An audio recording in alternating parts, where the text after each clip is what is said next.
Okay, so this one, you kind of have to reverse engineer this a little bit compared to the other ones that at least we've had so far. Okay, so we know we have a total of 12 current carrying conductors in this conduit.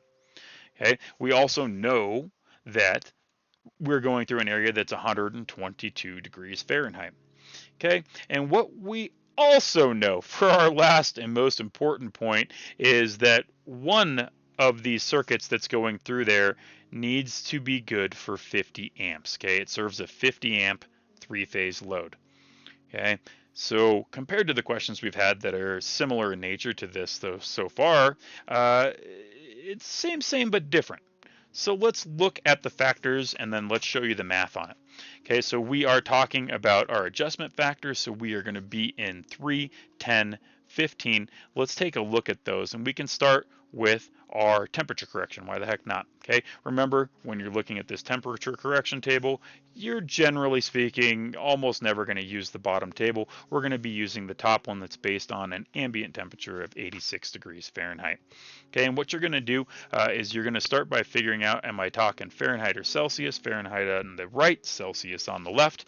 We are talking Fahrenheit for this one, and I do believe it was 122 degrees. Okay. Now, when a question doesn't specifically state, at least in our curriculum, that it's copper or aluminum or what the wire insulation is, it's okay to assume that it is copper and it is THHN. Okay, and what that means is that it is a 90 degrees Celsius rated conductor. Okay, that's okay. It's okay to make that assumption in our curriculum. And I think generally speaking it's the same, but most of the time they're going to give you that. Okay, so since we are a 90 degrees Celsius rated conductor, our adjustment factor for temperature is going to be 0.82. Okay, so let's write that in. 122 degrees equals 0.82. Okay, now let's take a look at current carrying conductors, and for some unbeknownst reason, we chose to stuff 12 conductors in this pipe instead of running an additional one. I probably wouldn't recommend doing this in the field, but you did for some reason, so now you must reap what you have sown, and that is a 50% deration factor for 12 current carrying conductors. Okay, so we'll just write 12 CCC. That equals 0.5 for our deration factor. Oh, that's sad. Ouch! That's gonna hurt. Okay, that's a really gonna hurt. So what we do to reverse engineer this out is just jumble around the numbers a little bit, but it looks something like this. We know we need to get 50 amps ultimately after deration out of this. So I'm going to start by just writing that down. I need 50 amps, okay? And what I'm going to do is just kind of do this in reverse. You remember this probably from first year. We're going to take 50 amps divided by, okay, 0.82 times 0.5. Okay, and you can put that into your calculatrice, and it's going to give you a bigger number, right? Because we did that division, so we're kind of doing this in reverse. All right, so let's punch it out. Let's punch it out. Let's grab this. Let's take 50 divided by, okay, and I'll open a bracket here, 0.82 times 0.5. I'll close that bracket off, and we'll hit equals. And what we're going to get there is what? 121.95 amps. 121.95 amps.